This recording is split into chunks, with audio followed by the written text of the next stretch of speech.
So we've got ourselves, Alex, in this story, we got what we call red meat for everybody. There's a little something for everybody on here, right? Because you're either in one or two camps. I don't think there's anybody that's middle of the road on Starbucks, right? Because you got the people like me. I enjoy Starbucks. I love Starbucks. You know, do I agree with all their politics and what they do? No, but you can't do that with any company. So I got to tell you, my wife introduced me years ago to a white chocolate mocha. Changed my life. Changed my life. Not something I would have ever thought about ordering. Like, left to my own devices, Alex, I would have never said to my wife, listen, have you ever thought about white chocolate, kind of a mocha coffee? I would have never thought of it. So she was drinking it, and she told me about it and offered it to me many years ago. I reluctantly had a sip of it, and it changed my life. It's fantastic. It is a guilty pleasure. It's too many calories, and I don't have it very often. But the point is, I like Starbucks. I like the ambiance. I like the whole concept. So I was in. I also know that I have friends and family members that hate Starbucks, largely because they think it's overpriced coffee, and it is. It is. You are buying an experience, and you are buying the brand. Because when Starbucks first came out, we were all kind of proud to walk around with that cup and that cool logo and the little cardboard thing that protected my sensitive fingertips from the heat. And when you took a sip, your pinky went up a little bit like this. Our listening audience can't see it, but it's kind of that, I'm having a Starbucks. Oh, let's just be real. Okay, that's how the brand came on the scene. So some of you hate Starbucks, and you're going to enjoy this story as well, because things aren't good at Starbucks. If you love Starbucks, you're like, oh dear. If you hate Starbucks, you're like, oh my. And that's what's going on with this story. Okay, so here it is. We have a clip we're going to show you in just moments. This is an employee meeting where Howard Schultz, who's the most successful CEO in Starbucks history, walked away a couple years ago. Now he's back, largely because recently we reported on this show that several Starbucks stores have decided to unionize. And I am very clear that unions are bad for employees and they're bad for business. Oh, that freaks some people out when I say that, but here I am. Shoot your arrows. I can handle it.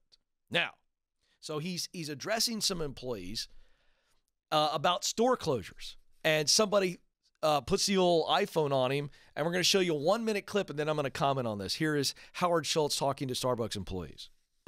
I don't have to spend too much time on what's going on in the country and how America has become unsafe. But you all read the press release of the last couple of days about the fact that we are beginning to close stores that are not unprofitable.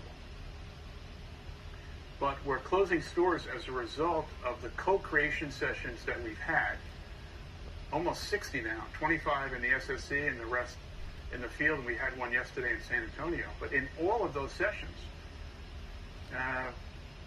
it has shocked me that one of the primary concerns that our retail partners have is their own personal safety. And then we heard the stories that go along with it about what happens in our bathrooms. The issue of mental illness, the issues of homelessness, and the issues of crime. And Starbucks is a window into America. We have stores in every community, and we are facing things in which the stores were not built for. And so we're listening to our people and closing stores, and this is just the beginning. There are going to be many more. Okay, so that's what he's saying, and you can see there in the clip that he is saying it's about safety issues. And so let's look at the 16 locations that Starbucks plans to close. Los Angeles, Seattle, Portland, as well as some other cities. Now, you just look at those top three. All three of those are in cities where you have woke, liberal, wacko mayors. I'm just telling you. If you don't like it, you come up with your own. But in all three of those cities, you have law enforcement issues where the police have been demonized, the police have been pulled back, and so you've got homeless people coming in and taking showers and bathing in a Starbucks restroom. Now, again, a lot of you woke snowflakes are going to go, Ken, where's your heart? Spare me. I grew up in ministry. I've actually served the homeless. My family serves the homeless every year. My point is, a private business is not a bathhouse. Get over your virtue signaling. So now here's where this has turned into something else. That's just my comment on that. He's going, look, it's not safe. These stores are not safe. And what you snowflakes need to understand is that if they continue to operate these stores and something happens in those stores where a homeless person is hurt, attacked, or there's violence going on because there's no police, Starbucks can be liable for this. So stop demonizing Howard Schultz, who, by the way, is no conservative Republican. So now here's the response. Only 2 of the reported 16 stores set for closure are tied to stores that actually voted recently to unionize. But of course, the union snowflakes are going, oh, this is a backdoor strategy to shut down our unionizing. Maybe it is, maybe it isn't. It doesn't matter. If you don't like the company you work for, leave. A union is not going to fix it. That's what I'm trying to tell you.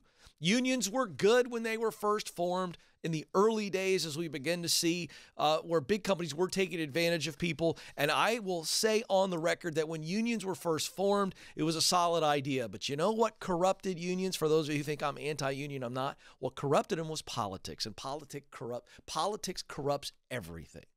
Everything. It's not going to help anybody. All right. So there you go on that. Stay away from union. And listen, you don't like the company you work for, leave. This idea that these young people are like, well, I'm going to change the company. It's not your call. Go work for somebody else who votes the way you vote. See how that works out.